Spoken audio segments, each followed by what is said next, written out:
Whoa, that's nice. Just falling in the morning. Butter Coffee Man is back.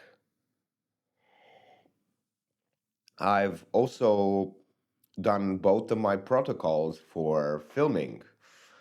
So I did the holotropic meditation before I filmed. I only did 25 breaths, but that's fine. And I also started recording and then pressed undo and then started recording again. It's a very nice protocol. It takes about 2 or 3 minutes. You talk for 1 minute, 2 minutes, and then you do the meditation or the other way around. It doesn't really matter. And then you actually press record and start to get into this flow and be able to perform at a higher level because you are, think of it as starting the engine. Like it takes a lot of energy to start. Imagine a chainsaw. You just take a lot of energy in order to start that engine. So it's the same with your voice and your thinking and your ideas. In order to speak in front of the camera, you have to exert some energy in order to have that spark until the engine just goes on.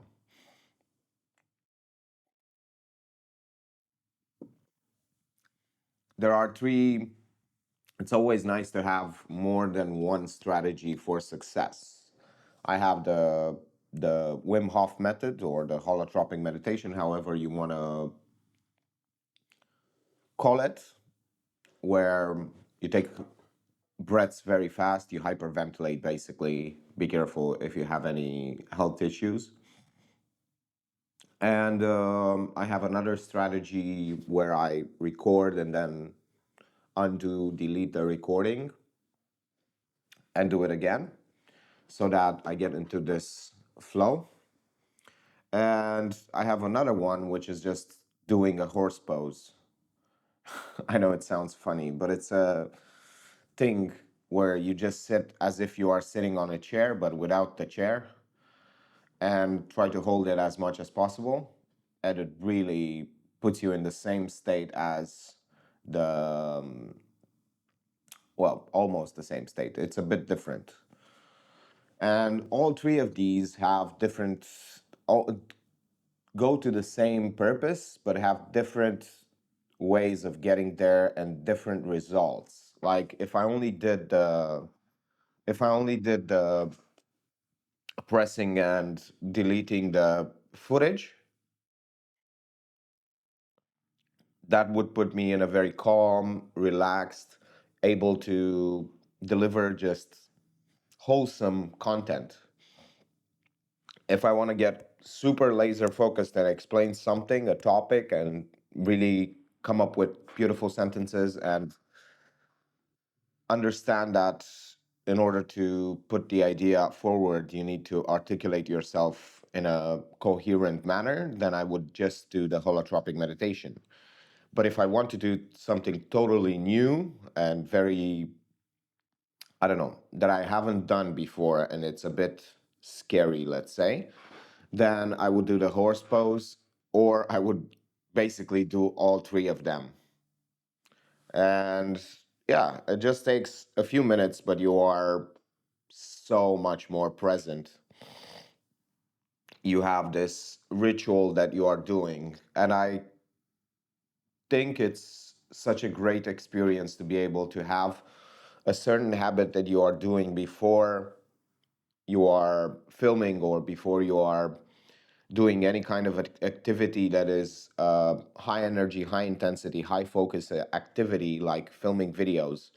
Filming videos, if you are doing the type of videos that I'm doing, which is without any editing, there is a bit of editing, but just to put the video together and put some music. But there are no cuts, there are no interruptions. I just talk, and sometimes it's good, sometimes it's bad, but usually it's good. I'm quite proud of the things that I'm saying when I'm saying them, and I think that they are useful. Are they the most useful thing that I can say? No. Are they the most useful thing that I can come up with? No. But the purpose is not, it has dual purpose. These videos have dual purpose.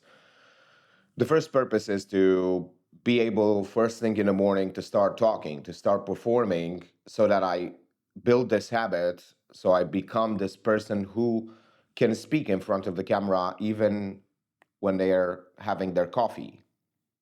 I believe that that is a cool feature and like a cool skill to have. It's an interesting way of just being able to perform. If you can perform something in the morning when you just woke up and your mind is not ready yet to do high energy activities or high output activities, then you already are succeeding. Today is 20 of March 2024. I'm going to do something a bit different today. I'm going to start the new regiment, the new protocol. I'm going to film everything and basically do about an hour for each skill that I want to build. It's going to be interesting to notice what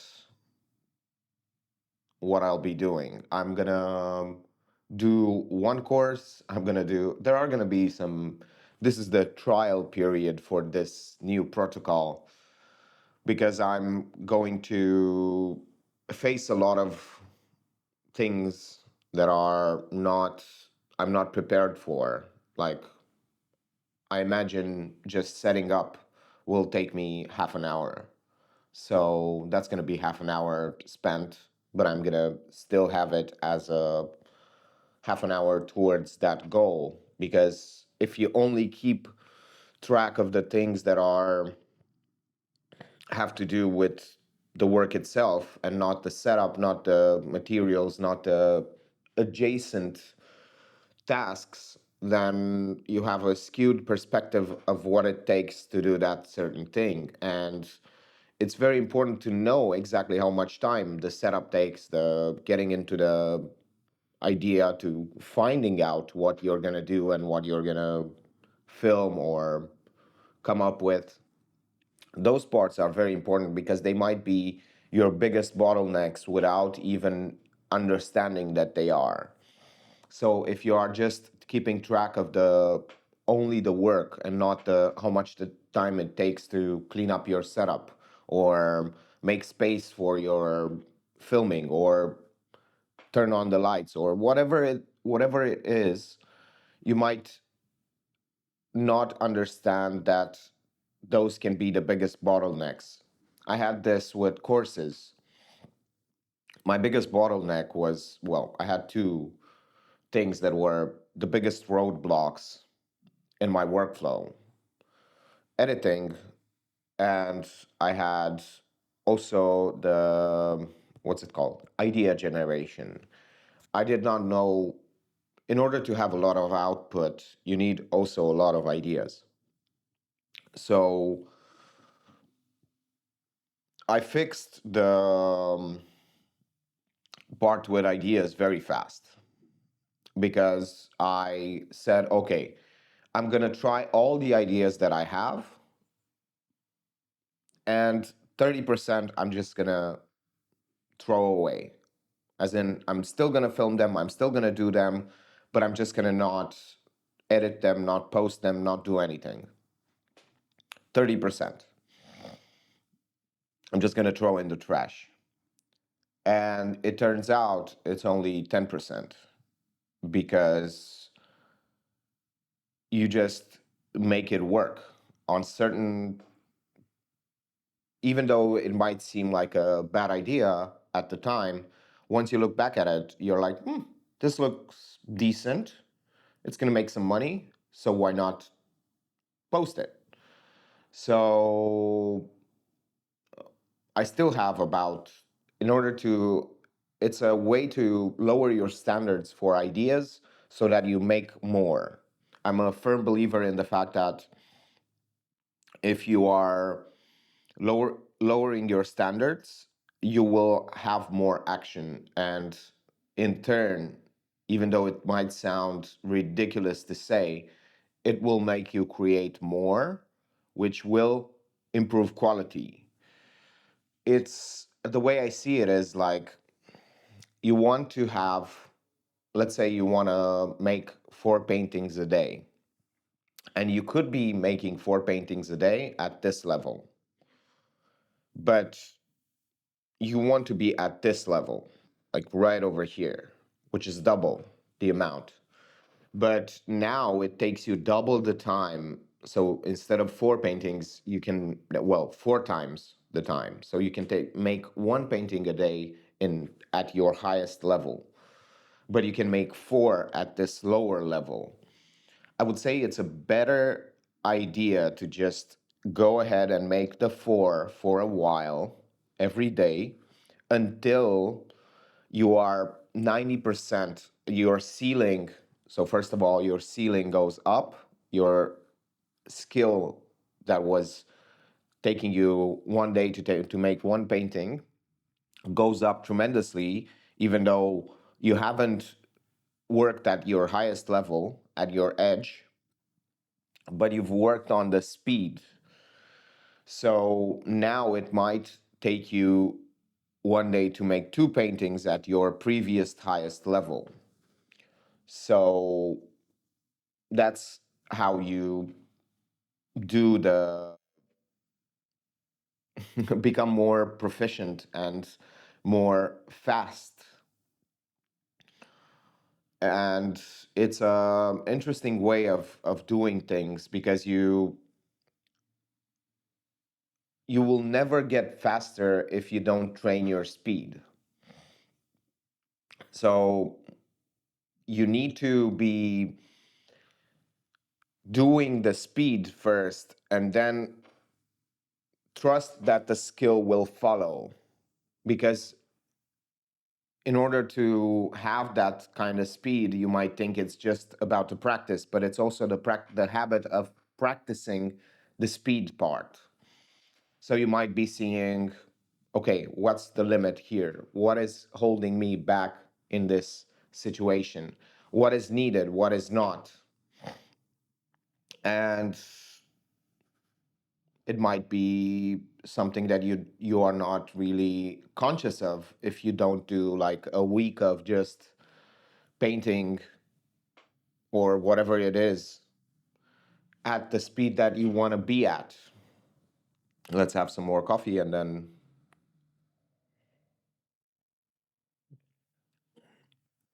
I this is advice that I'm giving myself and things that I'm thinking about right now. Like I can paint quite fast, but yet I have a hard time doing things as fast as I want to. Like, let me just show you. Ta-da-da-dum, ba-da-da-dum, ba-da-da-dum, ba-da-da-dum. Closer.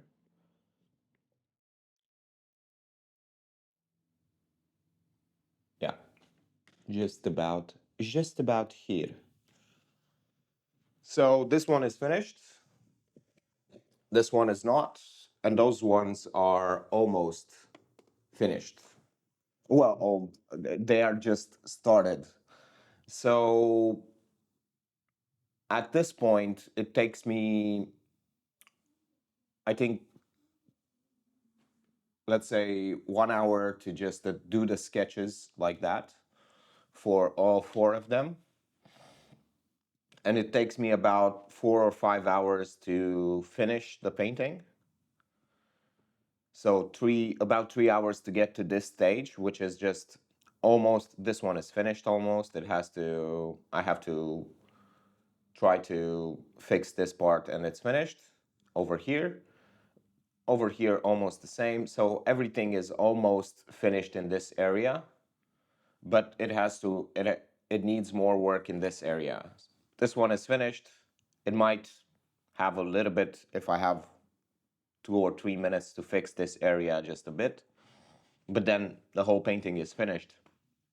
So it takes me 3 hours to get to this stage. I could be leaving it like this, but the last 1 hour just improves the whole painting. So it takes me about, I would say, 6 hours to finish a painting like this.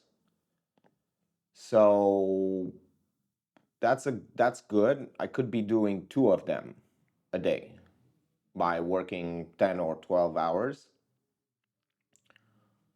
But I want to be able to finish it in the same amount of time that it takes me to sketch it.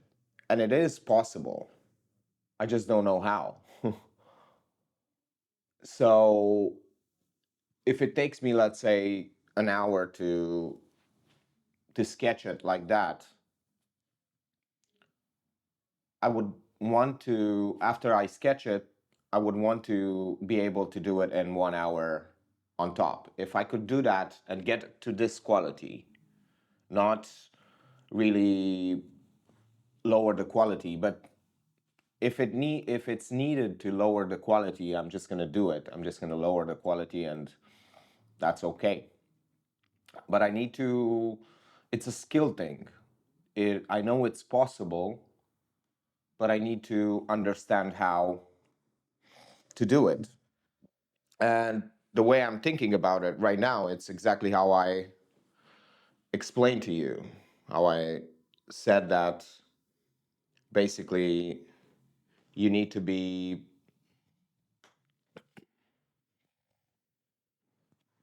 you need to be thinking about how to d- work on the speed. Even though you lower the level, you work on the speed, because right now I'm not working on the speed. The way I've painted those two paintings is by being very careful and attentive. And the last two paintings I'm just going to do with speed. I'm going to try to paint as fast as possible and see what is going on. Like, am I able to better achieve what I want to achieve, or is it impossible? So that's exactly what I need to be doing. I think one way to just do it is to have a very fast part and a very slow part. I think that if you marry these two things, you can definitely do it faster, because faster than just going at medium speed, because you have a very very very fast part, and then the very slow part is just small little things that make that fast part really interesting, and it seems like you've painted it with very great attention. So yeah, that's what I'm thinking right now, and that's how I come up with ideas. It's whatever I'm thinking and trying to achieve and trying to do. So I'm just gonna see what I can do in terms of these paintings, if I can paint them faster. It's a beautiful day. I'm gonna go outside with Sophie to have a walk and sit in the sun. It's gonna be fun. The protocol, I'm just gonna start the challenge, the 1 year challenge of meditating 1 hour every day, which is gonna be nice. And I'm gonna do 2 sessions of 30 minutes every single day. And then I'm gonna also do courses and paintings and work and other types of videos and things like that. So it's going to be fun to just have this work protocol. It's been a long day. I've been so productive today. I've done so many sessions just editing and writing and painting and doing so many things. I did 2 sessions of meditation. I've started a 365-day meditation session well, challenge. So where I meditate 1 hour a day in two sessions of 30 minutes. So it's been a crazy experience to batch things in one hour. I'm actually doing 50 minutes with 2 minutes of break. And it's been an amazing experience to just work on different kinds of tasks. I just feel like it energizes me instead of taking energy, because whenever you work for a lot of hours on things, you tend to get fatigued. Your brain is like, I've done so many things. So such a long period of tasks. And yeah, I cannot proper English today. So I've done this task for so many hours. I need a break. But if you do 25-minute intervals, you are also getting more proficient because you have a timer. So you're under pressure to perform fast in 25 minutes. And you build a lot of momentum because you are doing two sessions of work, not one. And your brain doesn't get fatigued because you just have to do 15 minutes. And you would be impressed at how many things you can do in 50 minutes. I've just edited 7 videos and scheduled 3 more videos. And yeah, while I was listening to a podcast. So that's a thing that gets very fun because I don't need to talk in these videos when I'm doing the Pomodoro sessions, so I can listen. Even when I'm painting, I also did a Pomodoro 25-minute session, 2 sessions of painting. And yeah, I did quite a bit of progress on another painting, which is nice. And I'm just piling on the work every day, just consistently moving the projects forward. And I was very happy now that I've basically worked on two of the projects that I was just putting aside. I worked for like 20 minutes and I was like happy about it. I was like, whoa. And I wrote down the solution and I was like, just work 1 minute. You can just think of a task that takes 1 minute and do it. And I took that 1 minute task and it turned into 10 minutes on one project. And then I tried to do 1 minute of work on another and it turned into 20 minutes of work on that project. And I was like, okay, now that's interesting. I know it's bad to not keep the promises that you keep to yourself, that you the promises that you make with yourself. But at the same time, I'm really proud that I did that, that I actually managed to film and to work on these two projects. I'm feeling amazing. Today was an amazing day, and I cannot wait for tomorrow because tomorrow I'm also going to start another habit that I have. Th- that one is about courses. I'm going to make one course. So I'm just going to have a schedule where I make one course every day. Hopefully, I can do it in 25 in 2 sessions of 25 minutes. I should be able to. So that's going to be an interesting experience. Today was 20 of March 2024, and thank you for watching. See you tomorrow.